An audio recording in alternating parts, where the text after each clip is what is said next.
Hey guys, my name is Ryan, and we're back again with another Spirit Island video. I want to start off by thanking you all for joining me and watching as I meandered my way through all the new content. It was a lot of fun to stumble my way through it, and it was wonderful to read everyone's thoughts and ideas in the comments. In this video, I just wanted to go over my general thoughts and impressions with all of the new stuff. Everyone loves a tier list, and I made one for Nature's Incarnate. But before I show it, I think it's important to provide necessary context and establish some disclaimers. First and foremost, this is my personal hype and excitement list. It is not a ranking of how powerful I think these spirits are. Obviously, this is going to be extremely biased towards my own preferences and playstyle. I think it is better to have spirits that some people love and others hate, as opposed to spirits that everyone is kind of indifferent about. The worst thing that can happen is for a spirit to be no one's favorite. So if a spirit has to be someone's most hated in order for another player to have it be their all-time favorite, I think that's a good trade-off. Second, when I make any tier list, I don't try to be overly accurate. I think it's better to use a tier list as a conduit for discussion and conversation than it is to be an absolute rule. The way I rank the spirits is broadly correct to how I feel, but as always, I decided to make the tiers about equal in quantity. I'm interested to see everyone else's hype list and have included a link to the tier maker template that I used in the description. Third, there is no internal hierarchy for each tier. I put all of the new spirits on the right end of their respective tiers to make them easier to find, and with the spirits that receive multiple aspects, I put those aspects in the same row or column to make them a little bit more organized. So, with that out of the way, let's see the list. Starting at the top and working our way down, we have the spirits I most want to play is Deep's Ocean, Locust Serpent, Transforming Wildfire, Nourishing Vital Strength of the Earth, Breath of Darkness Down Your Spine, Emberized Behemoth, and Relentless Gaze of the Sun. The ones that I want to play a little more than average is Tactician Thunderspeaker, Tangle's Green, Intensify Memory, Mentor Memory, Wandering Voice Keen's Delirium, and Wounded Waters Bleeding. The spirits I'm pretty, middle of the road on would be Violence Bringer, Haven River, Encircle Fangs, Stranded Shroud, Dark Fire Shadows, and Dances Up Earthquakes. The ones I'm a little less excited about would be Enticing Bringer, Regrowth Green, Unconstrained Fangs, Spreading Hostility Keeper, Hearth Vigil, and Roots. And the ones I want to play the least would be Warrior Thunderspeaker, Layer Lure, and Sparking Lightning. So why do I feel this way? I'm going to run through the list and hopefully provide more detailed thoughts for every one of these choices. So let's start with my highest rated spirits. The primary underlying thing for all of the aspects on this list is considering the margin between how much I want to play the spirit with and without the aspect. The bigger the margin, the higher on the list they will fall. As we can see at the top of this ranking, I have Ocean, Serpent, Wildfire, and Earth. I generally avoid playing all of these spirits in multiplayer, even though they're generally fine in solo. So starting over here with Ocean. In base Ocean, in solo, you gain so much energy that you can kind of do whatever the heck you want. But in multiplayer, you gain a lot less energy by several factors, and you're extremely reliant on your teammates, hoping that they can get out of their tunnel vision mindset and spread over to help your board. Well, Deeps can solve that. See, if you prefer to focus on your own board, you can use all of your innates on your own board and destroy it over the course of the game, such that everything becomes coastal and you no longer require that assistance because all your stuff is restricted to just coastal lands. On the other hand, if you prefer to spread out all over the place, you can do that too, and you can still do that board swapping stuff. Sometimes there will be a particular land that is really just getting out of hand and people require assistance with. If it's inland, normally Ocean's just shit out of luck. But now with Deeps, if you see it coming, you can work your way inland towards that land and you can throw a helping hand out there, and you can be a part of the solution. So that's something that's really, really cool. Another thing I really like with the Deeps aspect is you no longer have to be at range 0 with invaders in order to destroy buildings. So with the Old Ocean, both your innates are range 0, and in order to drown buildings, you have to be in the land with the building. The only way to do that would be to use Growth 3 to put your presence from the ocean out onto the board. Well, these Deeps aspects is both at range 1. So now you are not obligated to actually be on the land in order to have an effect. So what does that mean? It means that now we're not obligated to take G3. We can choose to take G2 instead if we want to. The old way of playing Ocean, you would just go straight bottom track, and usually you'd like open up with a G2, and then you just go back and forth between G3, G1 for the rest of the game. And you would usually, the game would be over before you even touch the top track. Now, with Deeps, I've been trying out some different builds, but one that I'm really enjoying so far is actually going top track. You can just spam this G2 a lot. That gives you energy just by using the growth, which helps compensate for having less energy being given to you by teammates. Additionally, you get to access the 1 and hopefully even the 2 energy gain per turn. So, like I said, once again, if you're not getting things drowned in your land, you're still self-sufficient. These extra waters means that once you pick up both these waters, you only need one single waters card in order to add a second. Like we get our first for free, we get the damage for free. One additional water card will give us another Deeps token. It takes quite a bit more elements to get the third Deeps token, but with just 2 more waters and 1 more earth, then we can start drowning things. So we can be at 2 card plays and full top track and start destroying the board. This, by requiring less cards in order to do this, we can get away with not gaining cards at all. So it's a really interesting build that I've been experimenting with. I really like it so far, and just having top track be a viable build, I think, is an absolute win for an aspect. Next, we have Locust Serpent. So Base Serpent is insanely powerful in multiplayer. Some say it's one of the best, but god damn is it boring. I really enjoy Solo Serpent since you only need to absorb yourself 3 times over the course of the whole game, but multiplayer you have to do a lot more. And what do you get for absorbing? You give out energy with your left innate. Usually it's pretty late in the game before you're starting to proliferate people, unless if you're soaking up some elements from other spirits, a little back and forth action. But, you have no plants in your starting hand, and so it's pretty hard to use that left innate at all. It's really hard to give people the benefit of absorbing them. But this locust aspect completely changes it. So now you can start to copy other spirits' cards. It is a much more interesting and dynamic play pattern. Instead of just kind of YOLOing randomly to whomever, you might want to bias certain spirits that have particularly synergistic cards with the needs of your spirit. Maybe you just aren't drafting any defense because you happen to pair up with someone like Eyes Watch from the Trees, and you can copy their defense. Things like that. It was just really interesting.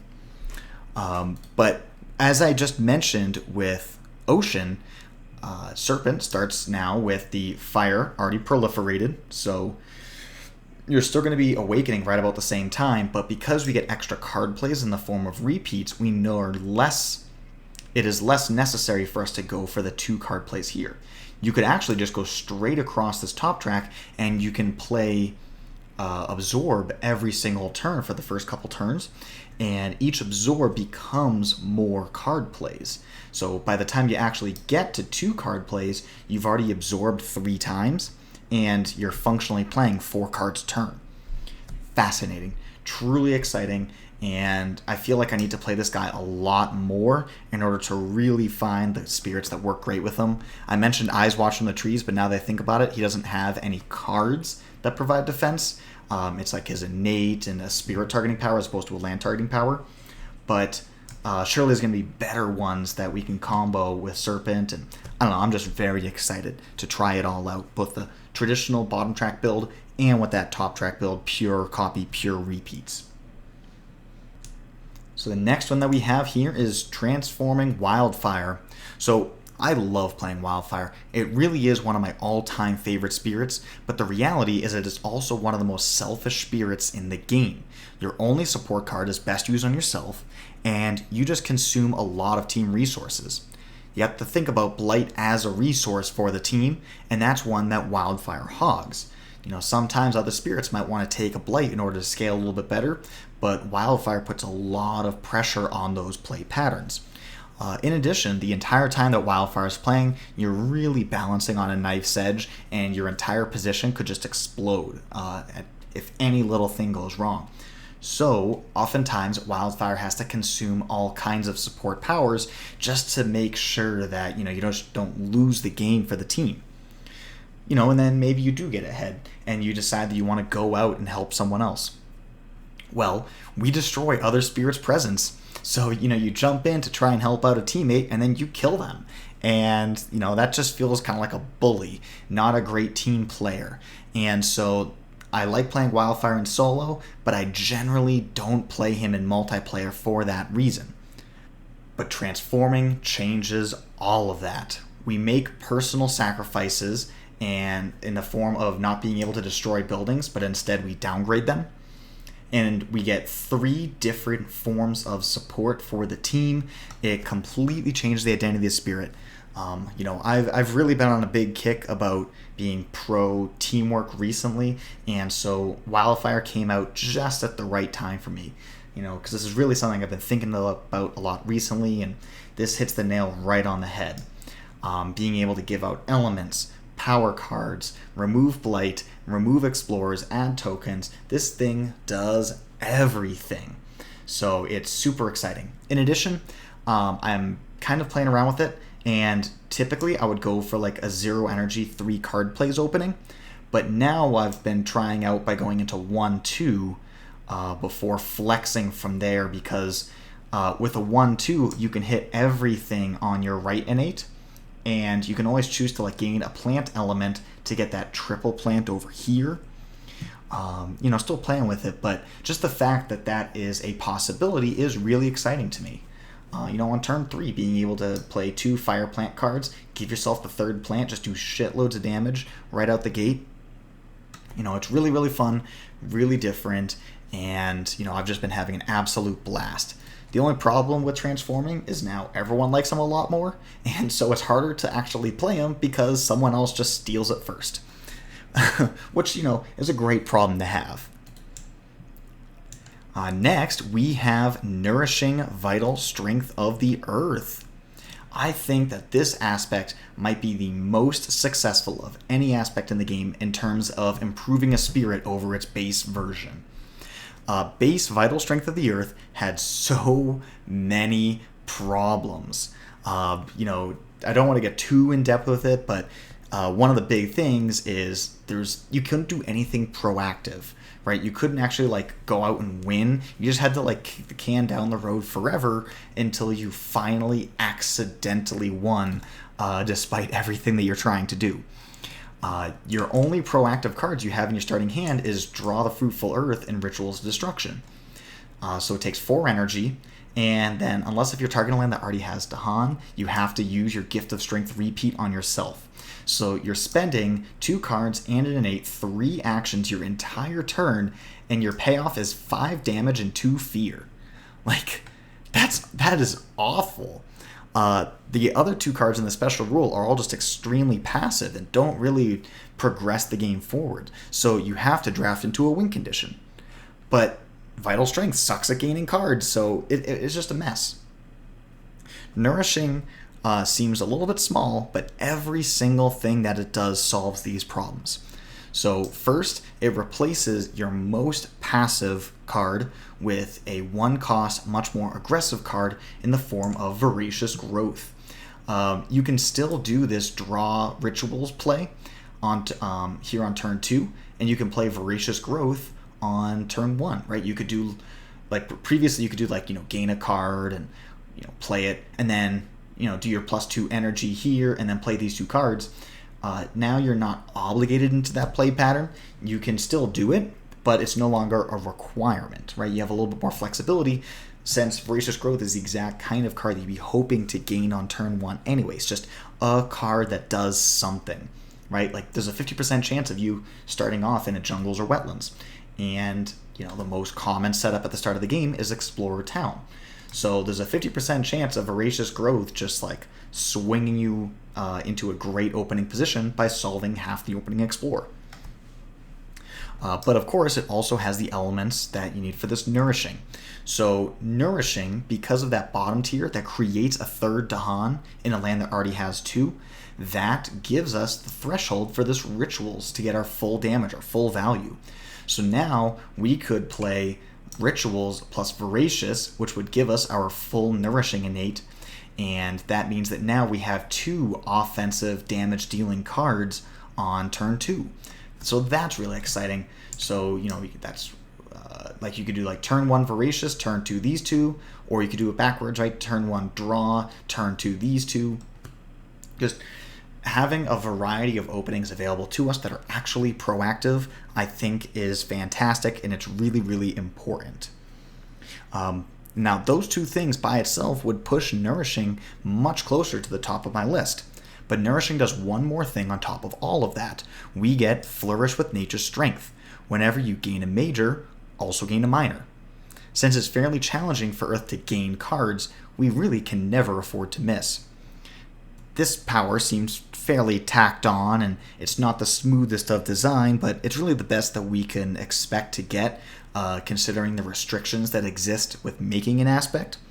And so with that in mind, this is perfect. It's fantastic. If we manage to miss on a major, we still can pull a minor, and we're not falling behind in cards in hand, which means that we have to reclaim less, which means that we can gain more power cards. So there's that positive feedback loop that exists simply because of that Flourish with Nature's Strength. So that's really good. That's really big and important. That allows Vital Strength of the Earth to actually grow into that late game monster that we always hoped he would be. I gotta admit too, I do have a special place in my heart for Vital Strength of the Earth. Back when I was learning the game on the Handelabra app, Earth was my main. He was my first love. Then we fell out of love for years, and now, thanks to Nourishing, my darling returns. Alright, anyways. Last in this tier, we have 3 of the new spirits. You guys know I love my aggressive attacking spirits, so these 3 should not come as much of a surprise. All 3 of these spirits are mobile and move in for the kill. They execute that style in 3 distinct ways, which keep them diverse and fresh, but at their core, they have to move in close to get their business done. So I haven't been able to play a ton of them, but I've been super happy with the games that I have played so far, and I'm excited to see how far I can go with them. Heading down to the upper mid-tier, once again, we have Tactician Thunderspeaker, Tangle's Green, Intensify and Mentor Memory, Wandering Voice, and Wounded Waters Bleeding. Thunderspeaker is a spirit I've enjoyed for a very long time, and in particular, I like going for the top track build. For all spirits in the game, I really enjoy leaning heavily on innates as a means to win the game, so I value these top track elements quite highly. Now we have an aspect that trades in some energy and gives us elements and a card in return. So I really like this aspect since it allows me to play Thunderspeaker in a style that I find more satisfying by playing through the innates. Fun fact for you, Thunderspeaker is only one of 2 spirits in the game who cannot gain cards outside of Reclaim. Lightning is always famous for having a Reclaim loop, and it's really easy to forget that Thunderspeaker also has that card gain restriction. So now with this new aspect, this new growth option, we have a way to break that Reclaim loop cycle. So I think having this card gain in G3 is going to open up more interesting and diverse builds than we had before. So I think that'll be a fun puzzle to try and crack. Purely from a design perspective, I think this might be my favorite aspect. It applies the softest, lightest touch possible, and it does so much for the spirit while really changing so little. And I think that's good, elegant design. Next, we're looking at Tangle's Green. I'm really happy to see a proactive version of this spirit. One of my big issues with green historically is that you can't force good things to happen. You just kind of have to ride the wave of the invader deck by winning through this defense. The damage from the left innate just wasn't enough to win for you. Any adversary besides England, Habsburg, and sometimes Scotland cannot blight during Ravage if they also cannot get that first Explorer down. So by having the wilds with this new card and with this new innate, we're going to be really, really good at neutralizing the invaders. Now, I think that also is going to make it harder for us to actually close out and win the game, because when we're not allowing builds to happen, we're not getting anything to get fear from, since there's no buildings to destroy. And it's going to be hard for us to run around and chase down these explorers because we don't really have any built-in damage for that.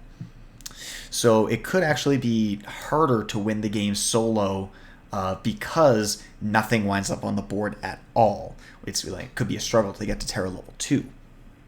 But I haven't played this guy in a multiplayer game yet, but in a multiplayer game, if we do neutralize our board and basically prevent anything from happening, I can see the Spirit being great at being able to run over to an adjacent board or somewhere else on the island and providing a lot of support for them. So that's a playstyle that I really enjoy, so we'll have to see how exactly he plays out, but I am excited to try him, a new, fresh version of Rampant Green. Curiously, one of the things I actually like the most about this aspect is that it's a version of green without the overpowered Gift of Proliferation. Similar to Serpent, having a tool that is too powerful can make the rest of our spirit feel underwhelming by comparison. So by having a more balanced version, even if it has lower raw power, by having it be more balanced, it feels more diverse, and it's just more fun overall to play. So I'm really excited to see how this balanced version plays out. Next, we got both aspects for Shifting Memory. Both of Memory's aspects found its way close to the top of the tier list, and that's absolutely a byproduct of how dogshit base Memory is. I strongly considered one or both of these aspects in the highest tier, but in the interest of balancing out the numbers in each tier, sacrifices had to be made. Base Memory is just so boring to play. I could hardly make it through a game.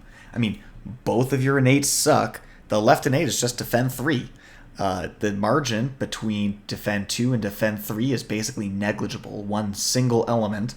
And then the margin between defend 3 and whatever the hell this is just way too big because it adds another 6 elements. So you basically just defend 3 every single turn without variety. So basically a single tier innate here, and this old right innate might as well just it's basically two versions of the exact same thing, and that exact same thing doesn't affect the board or doesn't have any meaningful impact on the game. It's just bookkeeping for your special rule.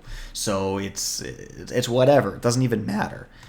So this is small and underwhelming. This does literally nothing on the board, so you're purely playing through your cards, but you have no card plays, and you're incentivized to go for majors, but you have terrible energy gain. So what the hell are you gonna do? You're just bad every single turn until every once in a while you happen to hit a full major, which means that now you're almost as good as everyone else, but because they've just been better the whole time, if you had a graph of power over time, everyone else is here, and then you're like this.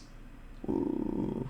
So in this moment, you've almost caught up to everyone, but because you've just been worse the whole time, I mean, hell, even if, we were better in that moment, if you take a look at the total area under the curve up through here, there's just less total power for Shifting Memory relative to every other spirit that's actually been doing things every turn for the whole game. I hate base Shifting Memory. You will never catch me playing that spirit. It sucks so hard. So having two aspects is amazing, and these aspects don't even have to be good for them to wind up high on my hype list. They just need to be mediocre, and just the margin will still be great because of how miserable and awful and garbage base Memory was. Can you tell that I have strong feelings? But sorry, back to the new thing. I'm never gonna touch base memory ever again for the rest of my life. So let's talk about the version of memory that actually exists. Mentor and Intensify. Having played a little bit of Mentor and some multiplayer games, it's really fun to be giving out extra cards every turn because you help everyone else play a lot more greedy, and I love greedy play. It does, obviously, by giving away all of your cards and by having less choice over the cards that you gain, it is harder to get ahead on your board. I mean, you can just get a lucky good pull and be perfectly fine, but in general, I feel like I'm a little bit less individually powerful, but everyone else at the table is way more powerful, and I think that more than compensates for the little sacrifice that we make. And over here with Intensify, I feel like you basically just have to use in a way to intensify every single action that you do. So I guess if we were to go back to this graph, instead of having like this little kind of thing by being able to fully threshold a major earlier than normal, we more have like a smooth power curve here where everything that we do is better. Also, I like that this defend solves just how bad our defend 3 is by turning it into a defend 5, which is a much nicer thing to have an innate power. 3 is just so easy to get around, but 5 actually has teeth and it actually like solves your problems in the early game. So that's a really nice part of Intensify, but I've also tried going for this bottom track minor build, and I like that quite a bit as well. I think Intensify really opens up your options. But both of these I have had a ton of fun with so far. They're both really, really interesting to me, and now I'm actually going to have to learn how shifting memory works. I think I made a bunch of mistakes when I had my playthrough earlier in the week because I just don't play memory for aforementioned reasons. One more funny thing with this guy is that these aspects actually have no overlap with each other. So the devs have said it's not intended and it's not been play tested to use both aspects simultaneously, but the way I see it, there's no reason why you can't. And it's kind of funny, there's a little bit of an anti-combo here because you gain a permanent moon, which means that you'd always be hitting your old right innate, but now with this new right innate, you're based off of air. So this free moon is actually pretty dead if you try to combine them, but you can absolutely do it. Right? They replace different special rules. There's nothing that one has that prevents you from doing the other. So just maybe give them a try, maybe see what you like. Last on the tier list, or in this tier, we have the 2 new spirits. So you have Wandering Voice, Keen's Delirium, and Wounded Waters Bleeding. So these are numbers 4 and 5 on my hype list. Both of these spirits are quite proactive in their actions, but just less so in my preferred manner. Instead of doing damage or killing things or producing a ton of fear, they rank quite highly on control. Wandering Voice gives me like air version of river vibes where you push everything into one land and then use your innate to kill it. This is, quite a bit more complex in all the different growth paths, but this also has a big amount of like pushing into significant damage type of vibes into it. But being proactive at all is something that I really value highly. And as we'll see, the lower on the tier list we go, the less proactive they are. There is some criticism that I've been seeing going around online, some early responses to Wounded Waters Bleeding. People are a little unhappy with how restricted the spirit is early, where there's only one track and there's only one growth option to go for. But I actually don't have a problem with that. I think with all of these spirits, especially like the ones that have been around like all the way since base, there's really only one way to play them, and that way is just correct. The build has been solved, and every time you play this spirit, you always do this one opening, like base river, right? You always go for the double growth twice in a row, going 4 presents across the bottom, and then reclaim, and then you have a little bit of flexibility from there. And I don't see how that is really any different than this.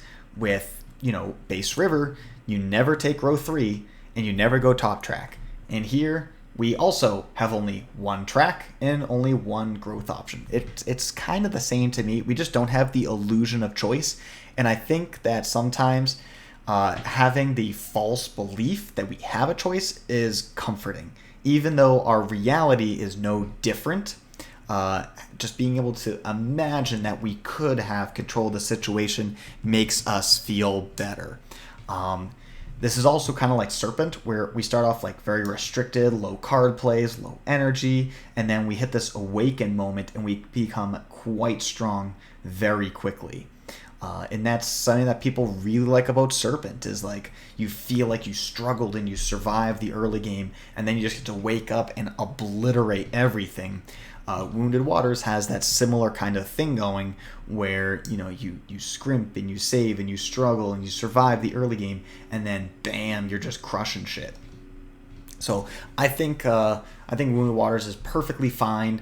But if it's not the kind of spirit for you, that's totally cool. As I've said before, it's better to have spirits that some people love and other people hate, as opposed to a spirit that doesn't offend anybody, but no one wants to make it their number one main. I think the healing card system with Wounded Waters is fascinating. In the game that I played earlier, I went for the animal build because it seemed the most linear, the most straightforward, the easiest for me to wrap my mind around with literally touching the spirit for the first time.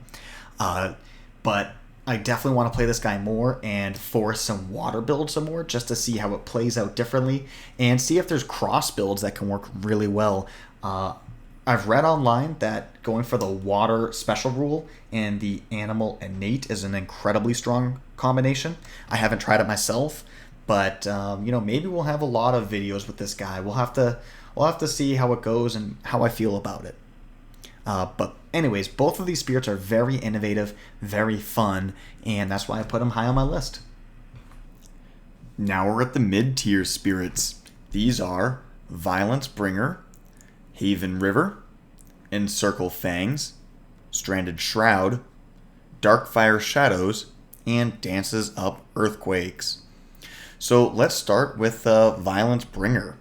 This is the more aggressive, more YOLO version of Bringer, sacrificing the left innate for more damage from the special rule, as well as additional card plays. This is probably the fastest Fear Spirit in the game, which means he's actively hurt by playing multiplayer. In a solo game, you should be able to easily win every matchup before Stage 3, but in multiplayer that's not necessarily going to be the case. In multiplayer, you earn fear cards at the mean rate of all the spirits. And since violence is going to be the absolute top of the fear chart, any spirit, even another fear spirit like Shroud or Shadows, will slow it down. Obviously, this is a zero-sum game, meaning that our loss is the team's gain. So by pairing Violence Bringer with any other spirit, we'll give them more fear cards than what they may be accustomed to. So really, it's all about how you frame that conversation. If not for the extra card plays, it would have been a fascinating experiment to see how much more or less fear the improved special rule creates relative to the base version, which would give the elements allowing for spirits to hit higher innates, and the fear knowledge allowing the players to be a little bit more greedy.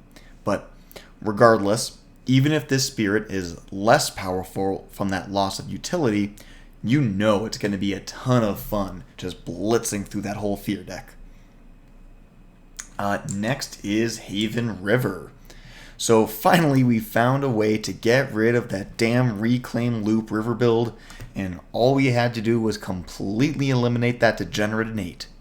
So I'm quite happy that there is an all new way of playing river that is just going to be so different from the old one. The thing is though that I prefer to play tons of minors and win through my innate rather than winning through majors. So while I do think that this aspect is a great success for what it sets out to do, but I don't know if it will receive significantly more playtime than other versions of River for me. Then again, that innate is incredibly powerful, and it's quite likely I'm not giving it a fair shake. I think this could be one that jumps up if I were to do this list again in a couple months' time. We'll have to see how much we can use this innate as the sole means of winning the game. Since it defends and gathers Tahan, it's the whole package all in one unit. So this one's definitely a bit more of a question mark for me. I've played it almost not at all, and I guess we'll see where this takes us. Next is Encircle Fangs. So I've been thinking a lot about the difference between base and encircle, and one thing I've realized that Encircle Fangs is a lot less dependent on creating tons of beasts. Oftentimes with base fangs, you will have beast tokens lying around that don't provide value turn over turn because you're not using them with the old left innate. With Encircle Fangs, particularly in the late game, you will be able to use almost every beast every turn to produce at least one damage. So with that in mind, there's a lot less pressure to create tons of beasts, and now you can play through your cards more.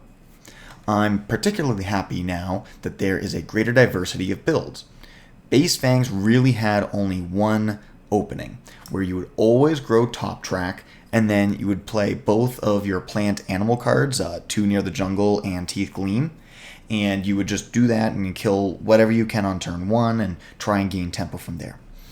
It's very strong, but it can be pretty boring having that same exact opener every single game. With Encircle, that's not the case. So now you only need one plant in order to hit this first innate, and you don't even need 3 animals to get some damage done. So you can actually choose to go for this dead space that 2 card plays and still hit the 1 damage from this top line, and then you have flexibility with the other cards you play. You could use this 1 damage to kill an explorer, and then use 2 Near the Jungle to kill the other explorer and completely neutralize the turn 2 explorer. Then you can still play a different card with your second card play. So because of that little more flexibility, a little more openness to it, those other 2 starting cards that are normally ignored for a lot of those aggressive Fangs openers that really lean into that innate, Prey on the Builders and Terrifying Chase, they're going to now be able to see a lot more play. We can play one of those on turn 1 in combination with one of the plant animal cards. So I think it's very interesting and potentially more powerful to be able to break away from that set opener, because now we can optimize. Maybe it's still correct to play those 2 same cards, but if it's not, we're no longer required to in order to actually do things, and that's very exciting to me. So the only reason that this Encircle falls so far on this list is because Sharp Fangs is already so high on my base list. So the margin between base Sharp Fangs, which is high on my list, and Encircle Sharp Fangs, which is also high on my list, is quite small, which knocks it down this list. So there are some funny, perverse incentives with the way that I structured this this tier list. But alas, I made it the way that I did. All right, over here now we have Shroud of Silent Mist. This is another spirit that's going to get kicked down lower on the tier list for that exact same reason. I love playing Shroud. I think it's an incredibly fun puzzle, and Stranded is just a better version of Shroud, but it keeps it right up there near the top of my personal list, which means it falls lower on the marginal benefit list. So I think in every way, Stranded is just a strict upgrade over base, and I think it's the only way I'm going to play the spirit going forwards. So this new aspect gives you a greater or equal number of presence movement every turn until the late game. So when you have 2 card plays and 2 innates, that is 4 actions, that is 4 presence movements, which is how much Stranded gives you. If you miss on your elements at all and you lose an innate, Stranded is better. If you choose to underplay, Stranded is better. It's a very common play to play just 1 card on turn 2, and that makes you miss both of your innates. So with Old Shroud, you would have 1 movement, and with New Shroud, you still get 4. So that turn, you are significantly better off in terms of presence mobility. The only time that presence mobility is going to be worse is in this late game, when you hit 3, 4, 5 card plays and the innates. But by the time you get there, your presence is generally already where you want it to be. Shroud has always had a bit of an internal struggle where you have all this presence movement, but in order to milk invaders for fear, you don't want to move your presence. So even though we could move up to 7 times a turn, 8 with this right here, we never do, right? Even when we get to the late game, we're moving like 2 or 3 presence a turn, at which point Stranded still cuts it. In addition to all of that, we also get an isolate every turn. In that playthrough that I did, we had that really lucky opener, and I was able to ice out the entire backside of the board right out the gate with that isolate, and it helped us snowball to an easy victory. So basically, Stranded is just the only way to play now, and that's really fun and exciting because, as much as I love Shroud, he's a little underpowered. Hopefully this new version of Stranded is just going to be better. More movement, you get the isolate, and having a little bit less of a cognitive load is a buff as well. So, love it. Only falls on my list because Shroud is already so high. Next, we have Dark Fire Shadows. It's kind of funny. The 4 Fear Spirits are all right here in this middle tier. But of them, Shadows is my least favorite. It's just an unfortunate spirit. It has a ton of issues that prevent that base version from being playable at all, and that's why he has the most aspects. There are 5 aspects for him, and each one iterates on different ways to fix them by adjusting that special rule. I think the only 2 aspects worth playing are this one and Foreboding, and I'm not sure which one I like more. Certainly, Darkfire does a better job of smoothing out the play experience, but doing that requires a lot of odd, seemingly tacked-on effects.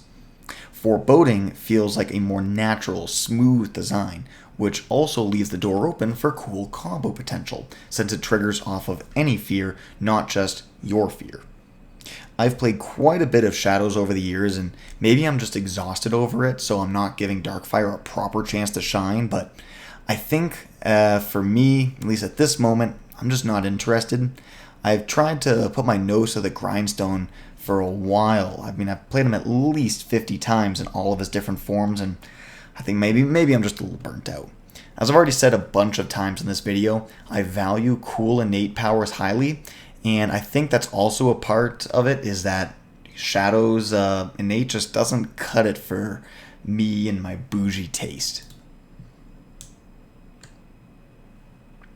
Last on this list, we have new spirit number 6, Dances Up Earthquakes. I've probably played about a half dozen games or so with him so far, and I think I'm already starting to get a little bored of the spirit already. The game plan feels very repetitive to me, with the first 4 or 5 turns playing out the exact same way every single time, just tossing all your cards into an impending pile until you just win the game instantaneously when it all comes out and you have 8 cards in play. I do think that this spirit is a good training tool for improving players, and I intend to make a video exploring that idea soon, but as far as a play experience goes, it just really doesn't do it for me. I realize I don't like having the inevitable victory built into the spirit.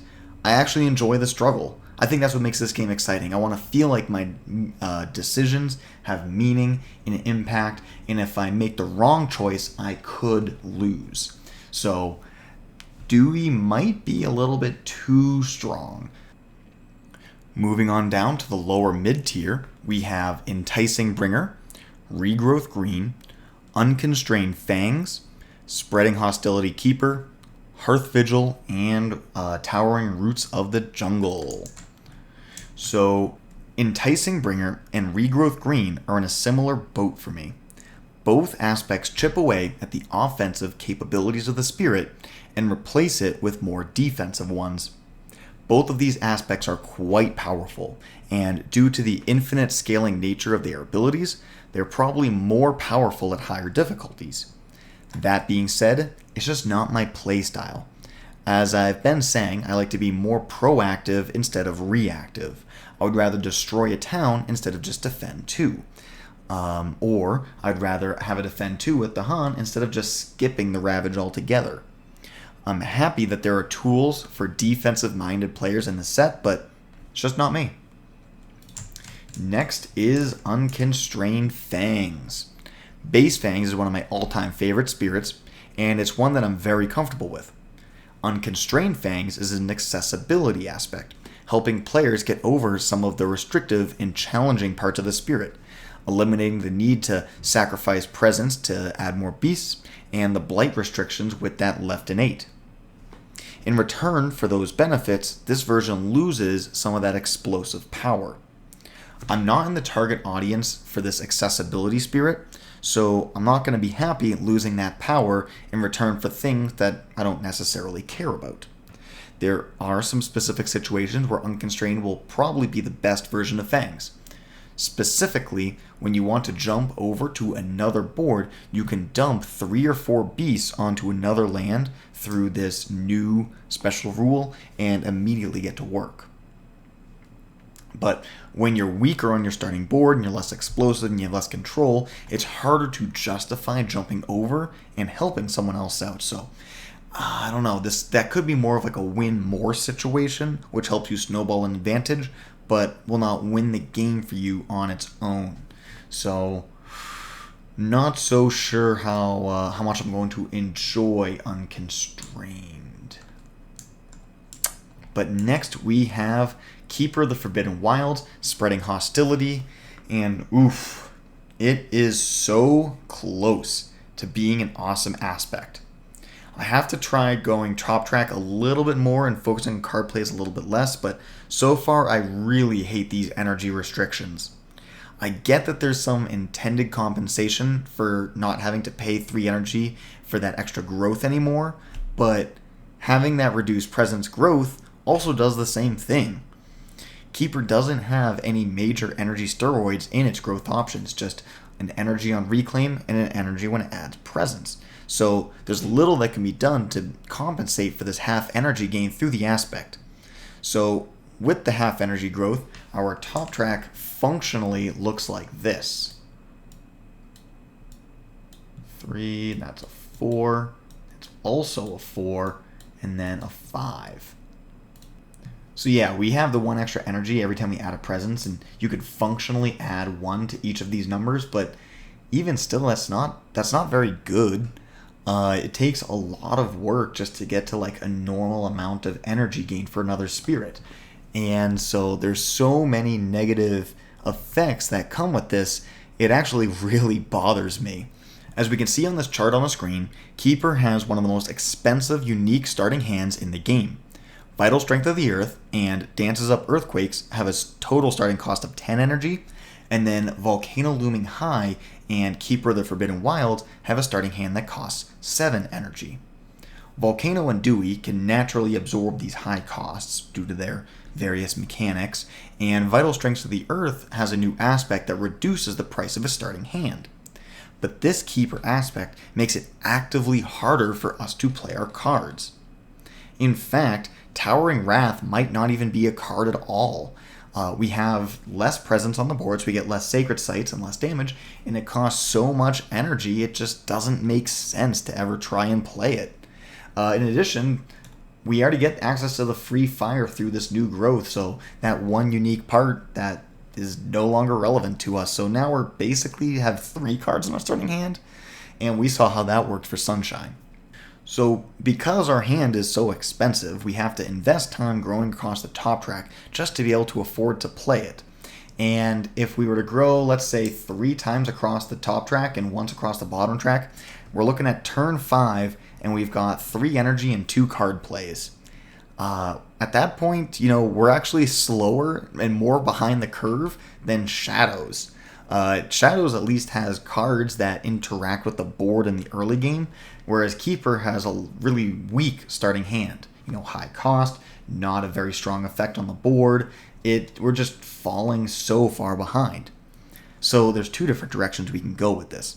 We can gain a ton of cards and try and just find decent zeros in order to, compensate for all those issues with our starting hand. Or we could use this new Spreading Hostility, which does some, but not a lot of damage. So it's just so restricted. We go all this energy into top track, and we still can't even afford majors, and we're not even playing that many cards. We're just so tightly restricted this whole time. What are we even doing? It just feels like it's anti-fun.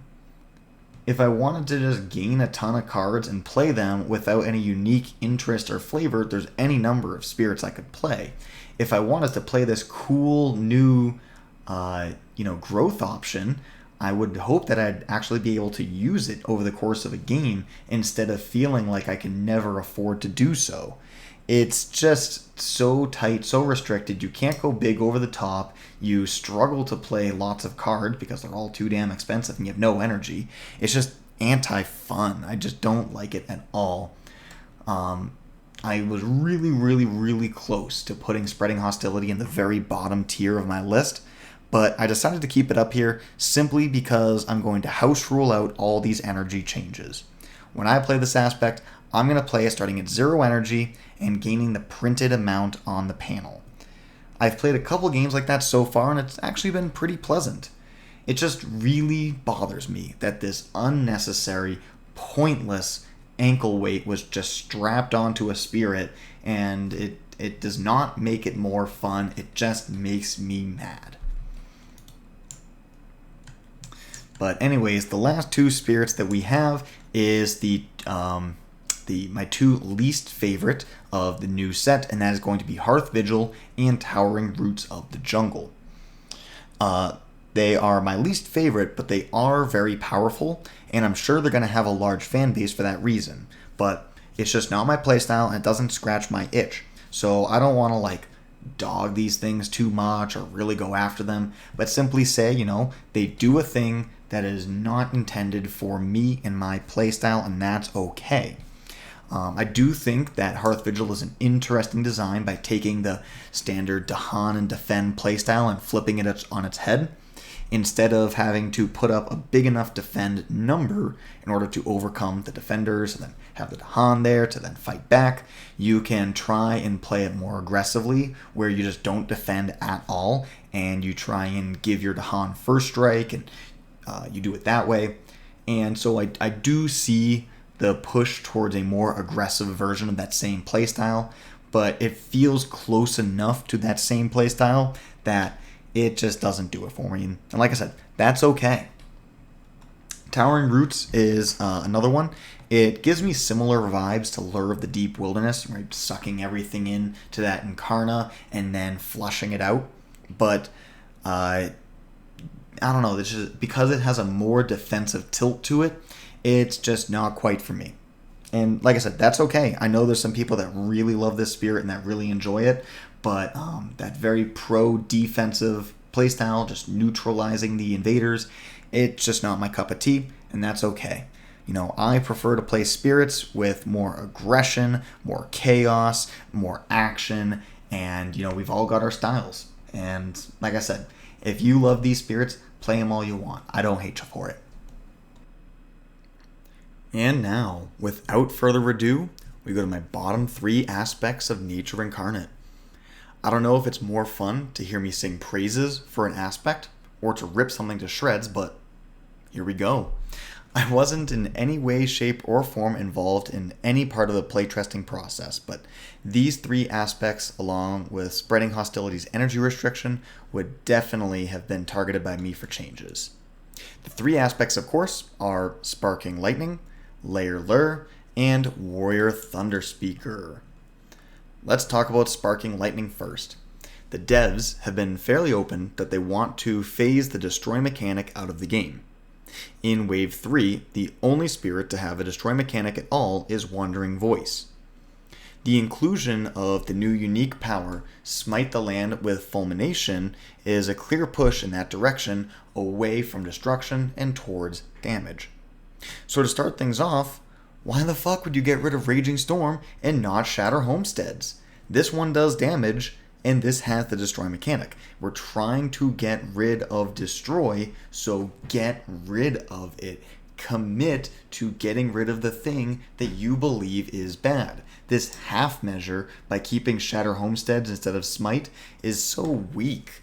Just because Raging Storm has a reputation for being a bad card does not mean that we have to commit to doing only some kind of a half measure. Now, I actually don't think Raging Storm is a bad card. It's very useful. For base Lightning, it solves the problem that Lightning struggles with.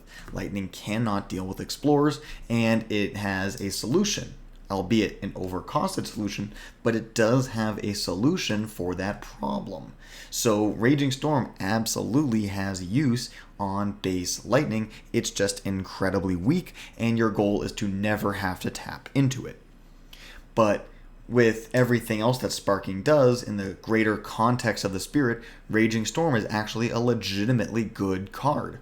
By having these bad lands, then we can get a little extra damage. We can destroy some towns in addition to Explorers with this Raging Storm. And then, since we have Raging Storm again in this Sparking, we can combine the two in order to blow up a whole land. I mean, maybe they thought that the combination of the two effects would be too powerful, but that's just River's innate. Like, it's a thing that already exists in the game. Do 2 damage to everything in a single land.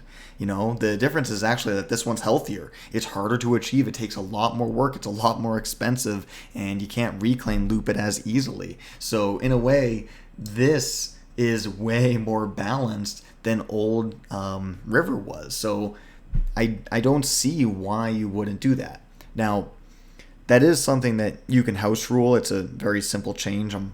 Honestly, I probably will do that, but that doesn't make up for how sad this new innate is. Thundering Destruction was one of the coolest, most powerful, explosive innates in the game. And it was a ton of fun to hit when you finally grew up to that level, being able to hit 3 cities turn after turn after turn. You felt powerful. And so what do we replace it with? Gift of Primordial Deeps. Gain a power and you can choose to play it. Woo! Yay! That's it. That's all you get. You get gain a card, you can choose to play it. That's it. That's everything that we have. We lost the ability to go Super Saiyan and just destroy everything to gain a power card. Come on, man. From a flavor perspective, look at that art. Does that look like, oh, here, have a little trinket, a tiny little power? Not even gain a major power because I'm a big, explosive, powerful thing. It's gain a little tiny power, and that's all I have to offer you, right? Imagine if Zapdos, flew down, gave Ash Ketchum a small potion, and then flew away. It doesn't make sense. We shouldn't have to get to 5 card plays before we can start to see a spark. And the irony is not lost on me that the spark that they gave it in the innate is just a copy of a card that they got rid of because it's too shitty and unpopular. But let's look at the play pattern of the Spirit. In a multiplayer game, I like to give out support to my teammates. If I have the means to make one of my teammates stronger, I like to do it. Obviously, if it's objectively better on me, I'll self-target, but I think it's good for morale. It's a nice team booster. People like to be OP, so I'm willing to let other people have that experience. If we give out this sparking every single turn, we wind up in the exact same reclaim loop that base Lightning does, except we're just worse. We don't have enough energy to play these 2 cards, so the energy savings doesn't matter. And if we happen to gain the Gift of Power, giving out a free miner, the whole reason for sparking existing just isn't there anymore. So we can't afford to give this out. We need to get ahead because we're so much worse in the early game. Okay, so now we're basically Thunder Speaker, where we have basically 2 cards on a reclaim as opposed to 1. That's it. Yeah, sure, we can, play the card too, I guess. Get 1 extra card play every once in a while at the cost of the energy. It's just underwhelming. But, alright, sure, then we can grow, and then, we finally hit our big 6 card plays, and we have a mediocre innate. I just don't like it. The thing I really enjoyed about base lightning was the really interesting power curve that you have. And I know the spear wasn't super popular, but it was at least unique, where you'd be at one power level, and then you would have access to a much, much higher power level, and the trick was being able to close that gap. You might want to take like a turn off, have one turn of no power, then you explode out and you're super, super strong, and you obliterate everything. And that's so satisfying, right? It's really satisfying from a playing perspective, being able to find the opportunity to take that turn off, so that way you can come out and just obliterate. And I've seen a lot of people arguing online about different timings and different ways to do it. It's interesting. It is varied. It takes a certain amount of craft, a certain amount of just kind of having a sense for the game. And I love that. I think that is beautiful. With this new way, we have a much more smooth power curve, but we don't hit these same high highs, right? We're going to be kind of like this a little bit.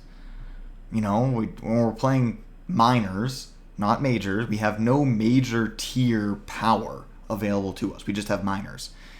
It's whatever, right? It's more smooth. You don't have, maybe this is like a bad feeling in the moment. You're like, oh, I'm so weak for this turn. But then the rest of the game, you are fucking everything up, and you are so strong, so powerful. It's just so satisfying, because from that moment on, you feel like you can single-handedly win the game.